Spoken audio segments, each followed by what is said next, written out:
देखिए, जब भी पूरी या कचौरी का आप आटा बनाएं तो आटा बनाने से पहले उसमें सौंफ का जो पेस्ट है ना, इस तरीके से वो ऐड कर लें। साबुत सौंफ आप खुद पीसेंगे घर पे तो ज़्यादा अच्छा रहेगा।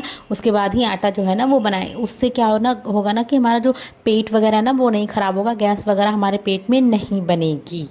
और ये बहुत हेल्दी है और इसका कोई साइड इफ़ेक्ट नहीं है। मैं खुद ये करती हूँ। एंड जब भी हम किसी दावत वगैरह में जाते हैं तो हमारी जो हैवी साड़ी होती है ना, उस पर गलती से दाग वगैरह लग जाता है। तो अगर हम उस पर ऐसे डायरेक्ट ब्रश अप्लाई करेंगे तो क्या है ना, उसकी जो कढ़ाई है, जरकन है, स्टोन वगैरह ना वो ख़राब हो जाएंगे। तो हम डायरेक्ट नहीं करेंगे, उस पर क्या करेंगे, ब्रश को जो है ना मोज़े में ऐसे लगाएंगे, मोज़े के अंदर ब्रश को मोज़े में पहनाएंगे इस तरीके से। मोज़े को जो मतलब जो कपड़ा है ना वो थोड़ा सा महीन टाइप में होता है, जिसकी जो सिलाई बुनाई है ना वो अलग अलग होती है थोड़ी सी, मतलब बिल्कुल पास पास नहीं होती है। तो जो सीके हैं ना ब्रश की वो थोड़ी सी बाहर भी आ जाती हैं। तो उसके बाद हम इसको साफ़ करेंगे तो दाग भी साफ़ हो जाएगा और जो जरकन वगैरह कढ़ाई वगैरह है ना वो भी ख़राब नहीं होगी, स्टोन वगैरह नहीं छूटेंगे इस तरीके से। एंड जब भी हम किसी शादी वगैरह में जाते हैं ना तो हमारी जो गोल्ड की ज्वेलरी होती है तो हमें डर रहता है कि हम इसको कैसे संभालें, क्योंकि हम उसको पहन के नहीं सो सकते, पर्स में नहीं रख सकते, किसी को दे भी नहीं सकते हैं। तो बढ़िया तरीका ये है क्या, पेटीकोट जो है ना उसमें आप इस तरीके से मोज़ा लगा लें पिन से। मतलब आप चाहे तो 2 पिन भी लगा सकती हैं। जो हमारी गोल्ड की ज्वेलरी है उसको इस तरीके से मोज़े में रख दें और मोज़े को पेटीकोट में लगा दें इस तरीके से। ऊपर से तो साड़ी पहनी होगी, आप चाहें तो एक की जगह 2-3 पिन भी लगा सकते हैं। इससे मोजा जो है ना वो ज़्यादा सिक्योर हो जाएगा। उसके बाद हमें जो ज्वेलरी है ना वो सेफ़ रहेगी और हमें किसी को रखवाली के लिए देने की ज़रूरत नहीं है। आप निश्चिंत होकर आराम से सो सकते हैं शादी वगैरह में, है ना। ये बढ़िया तरीका। एंड चलते हैं नेक्स्ट टिप्स की तरफ।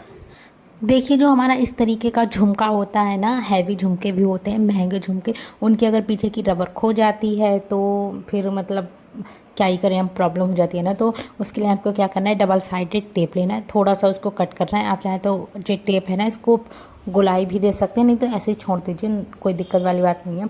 उसके बाद हम ऐसे टेप में इस तरीके से छोटा सा जो है ना छेद कर लेंगे इस तरीके से।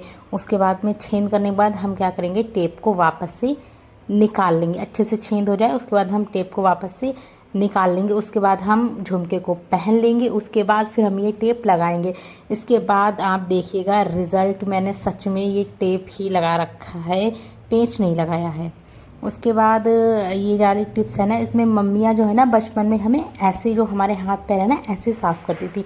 ख़राब मोज़ा हो उसको क्या करना है, एक खो जाता है एक रह जाता है या फिर ख़राब होता है ना, उसको इस तरीके से हाथ में पहन लीजिए, भिगो लीजिए, साबुन लगा लीजिए। उसके बाद में आप जब हाथ पैर साफ़ करेंगे ना बहुत ही अच्छे से साफ़ हो जाएंगे। ये पुराना तरीका है जो हमारी मम्मी नानी दादी यूज़ करती थी और इसका कोई साइड इफ़ेक्ट नहीं है, ये बहुत ही अच्छा तरीका है। तो ये भी हम कर सकते हैं।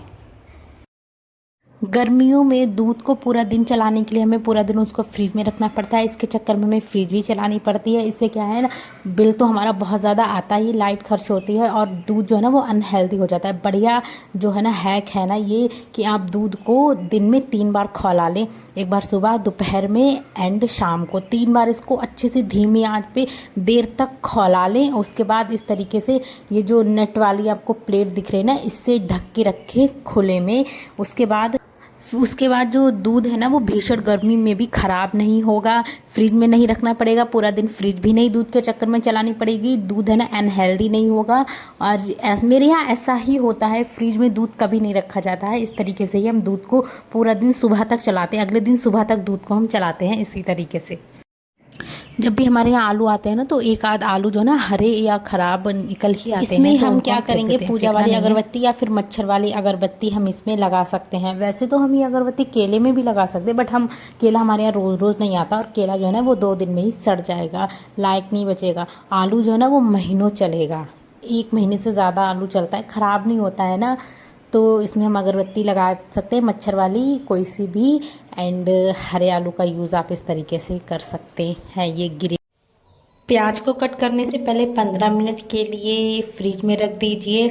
आंसू नहीं आएंगे, आंखें नहीं जलेंगी। फ्रिज अवेलेबल नहीं है, मतलब सर्दियों में नहीं भी चलती है फ्रिज, गर्मियों में ही चलती है और हमेशा नहीं भी चलती है फ्रिज। तो आप क्या करेंगे, प्याज को इस तरीके से छील के कट करके 15 मिनट के लिए पानी में भिगो दीजिए। उसके बाद कट कीजिएगा तो आँखें नहीं जलेंगी, क्योंकि सैलेड वगैरह के लिए ज़्यादा प्याज कट करना पड़ता है ना।